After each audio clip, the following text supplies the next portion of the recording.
नमस्कार दोस्तों। जम्मू कश्मीर के अनंतनाग इलाके में सेना के 2 अधिकारियों के साथ जम्मू कश्मीर पुलिस के एक डीएसपी की शहादत है। आतंकियों से मुठभेड़ में ये तीनों जांबाज गोलियों के शिकार हुए और कुछ देर में वहीं उनकी जान चली गई। इस बात को हो गए 47 घंटे। मामूली बात नहीं है कि सेना का एक कर्नल, सेना का एक मेजर, जम्मू कश्मीर पुलिस का एक डीएसपी आतंकियों के सफाई के लिए आतंकियों के ठिकाने की तरफ जाए, आतंकियों की गोलियों की जद में आ जाए और शहादत हो जाए।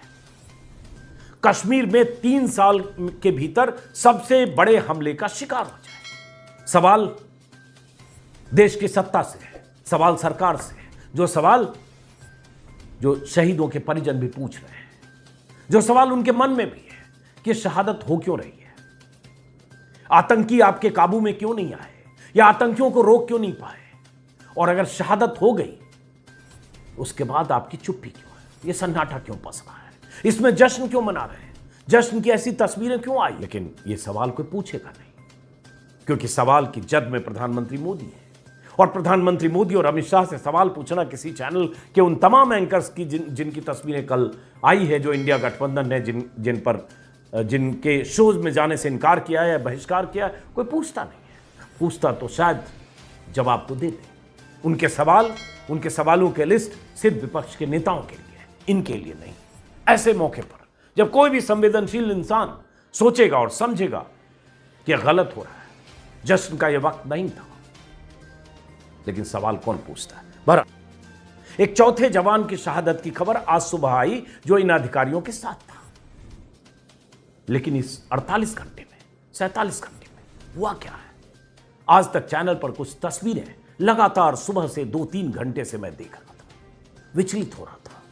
कुछ चीख पुकार, आवाजें, आंसू लगातार उस परिवार की, जो परिवार पानीपत के मेजर आशीष धौनक का परिवार है। जब दिल्ली में प्रधानमंत्री मोदी जश्न मना रहे थे, पार्टी मुख्यालय में फूलों की बारिश के बीच, रक्षा मंत्री, गृह मंत्री की मौजूदगी में, उसी वक्त जम्मू कश्मीर से तस्वीरें आ रही थी। उन तस्वीरों के बीच, उन तस्वीरों के साथ दूसरी तस्वीरें सोशल मीडिया पर लगातार तैर रही थी। लेकिन बात अभी की और बीते 48 घंटों की। लेकिन इन तस्वीरों से देश में कुछ ऐसे लोग हैं जो बेचैन नहीं हो रहे हैं क्या? वो सत्ताधीश जो चुनावों के मौसम में जवानों की शहादत के नाम पर वोट मांगने निकल पड़े थे 2019 में, वो सबसे बड़े सत्ताधीश जिनका नाम प्रधानमंत्री मोदी है, इन 47 घंटों के दौरान 2 शब्द जुबान से बोलना तो छोड़िए, ट्विटर पर अब तक लिखा नहीं है। लेकिन न तो प्रधानमंत्री ने कुछ कहा है, न रक्षा मंत्री ने 2 शब्द कहा है, न जुबान खोली है, न गृह मंत्री ने कुछ कहा है।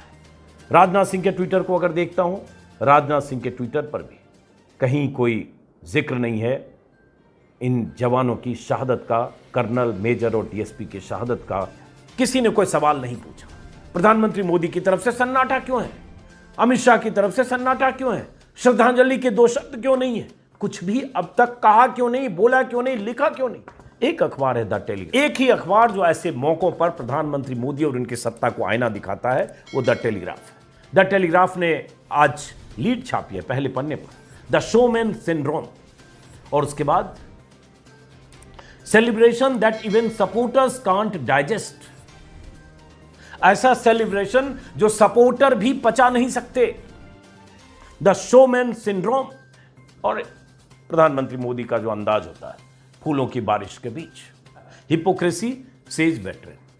ये टेलीग्राफ ने आईना तो दिखाया है। जो हुआ, उन जो जवानों की शहादत हुई, उनके प्रति श्रद्धांजलि अर्पित करते हुए कुछ कहते तो, लेकिन कोई जिम्मेदारी लेने को तैयार नहीं है। सेना या सुरक्षा बल पूरी ताकत से दुश्मनों, देश के दुश्मनों से लड़ रहे हैं, लेकिन आपने तो कहा था वहां आतंकवाद खत्म हो गया, आपने तो कहा था कि वहां सब कुछ काबू में हो जाएगा। कई फैसले आपने, चाहे नोटबंदी किया हो, चाहे जो भी फैसले किए हो, और चाहे 370 हटाया, जो भी किया, लेकिन क्या हाल है कश्मीर में?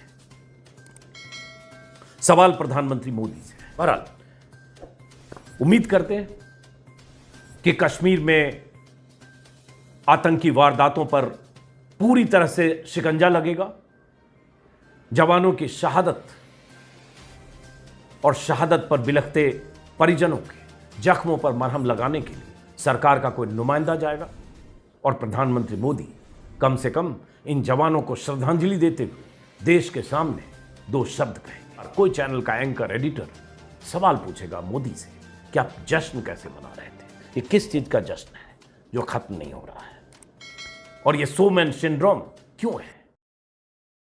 सब्सक्राइब कीजिए न्यूज रिएक्शन चैनल को और प्रेस कीजिए नोटिफिकेशन बेल को ताकि आप पास के लेटेस्ट न्यूज अपडेट्स सबसे पहले